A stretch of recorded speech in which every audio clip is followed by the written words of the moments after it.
Behind me is the courthouse in Sanford, Florida, where attorneys for the state and George Zimmerman have been duking it out for over a week.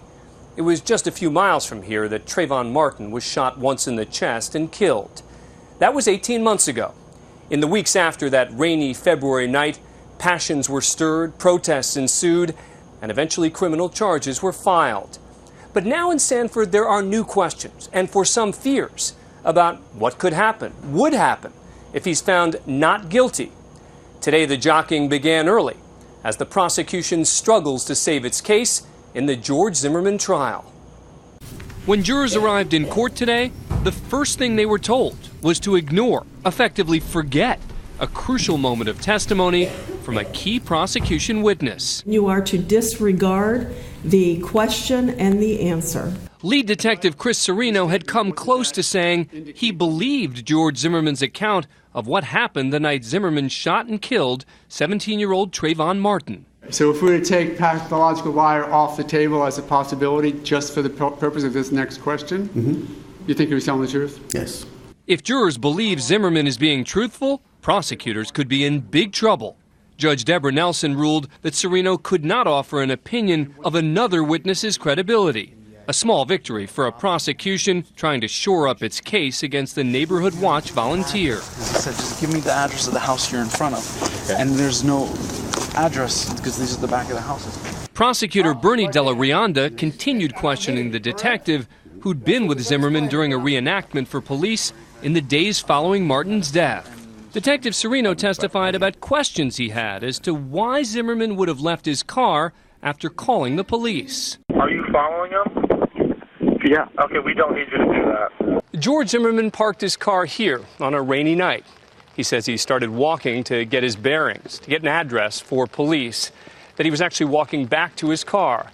But prosecutors say that doesn't make sense, that he lived in the neighborhood and that he was too far away from his car. They believe he followed Trayvon Martin, ignoring the 911 operator who told him he didn't need to do that. When a defendant turns and points on video to this side where he's saying there's no address because it's the back of the house, right to the right, what is there? Is there a house there with an address? Yes, there is. The question, should Zimmerman have been able to easily see that address that night? Or should he have already known it? You pointed out there was only 3 actual streets in the whole neighborhood, correct? Yes, sir. But defense attorney Mark O'Mara tried to get Serino to concede he had no evidence that Zimmerman actually followed Martin. Is there anything at all to suggest at that time that Mr. Zimmerman continued to follow Mr. Martin? At which point, sir? At the point that the officer said, or the 911 non-emergency operator said, we don't need you to do that, and Mr. Zimmerman said, okay. I would say yes, there was. And what evidence would you have? His end location. Sorry? His end location, the location where the incident ultimately ended. How that incident ended was recounted in court today by Mark Osterman, a federal marshal and self-described best friend of Zimmerman's. Do you solemnly swear or affirm that your testimony in these proceedings will be the truth, the whole truth, and nothing but the truth, so help you God? Yes, sir. Thank you.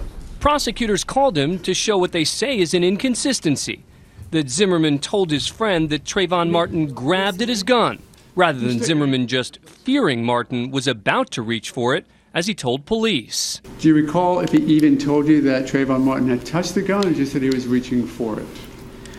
I thought he had said he had grabbed the gun. I've only heard the story twice, and whether it was grabbed the gun, grabbed for the gun, perhaps it was just the intent. This comes on the heels of many legal analysts concluding that the testimony of prosecution witnesses, including the police, had been helping the defense more than the prosecution. We asked Sanford Chief of Police Cecil Smith about his officer's testimony. The testimony is the testimony. I believe what they're doing is providing the information that took place that evening in a professional manner, and that's what they're supposed to be doing on the stand.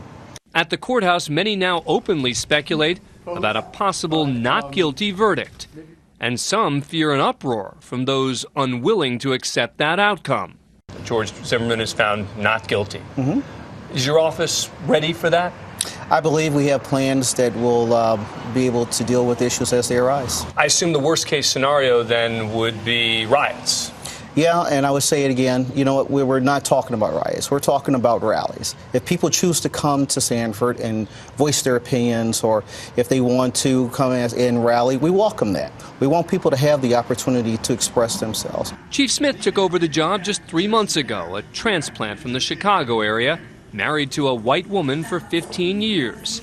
He was disappointed to find race still an issue for some in this corner of the South. Was there any resistance to you getting this job? There was some little scuttlebutt within the department about some officers who may not have wanted to work for a black chief.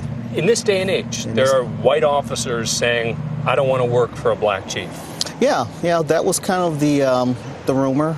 At the Colonial Room restaurant, a community institution for 30 years, Marjorie Lemon and other diners pore over the details of the case.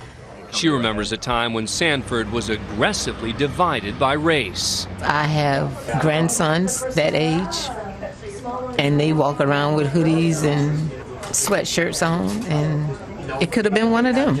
But both black and white residents in Sanford say they don't expect any response to be violent. I don't think anyone's going to, go crazy and physically start tearing up things in this city. I think we can handle things appropriately here, no matter what the verdict is.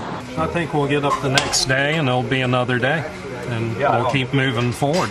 We were all trying to move beyond the incident that happened. We're not saying that we're forgetting the things that took place, but we're learning from the things. And this court hearing is just going to be kind of a stepping stone to moving forward with the community.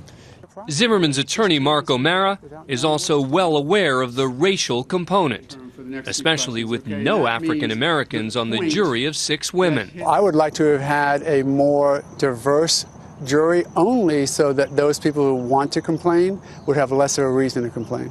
But some would say it's entirely premature to be preparing for a not guilty verdict. I've looked at the jury. They are engaged, they are taking notes, and I think there was a real sea change today in favor of the prosecution.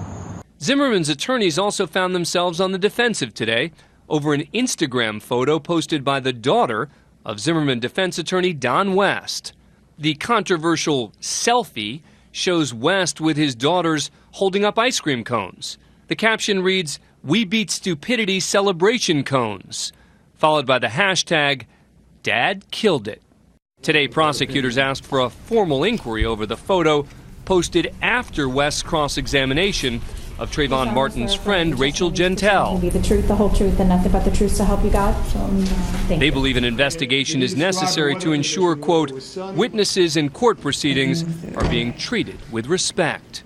The defense responded saying the picture was taken before Gentile ever took the stand and has nothing to do with her testimony. West says that since the photo went viral, he and his family have personally received threats of rape and other violence should my family's personal information become known. A firm reminder that this case is being tried both inside and outside the courthouse. Stay with ABC News for full coverage of the Zimmerman trial.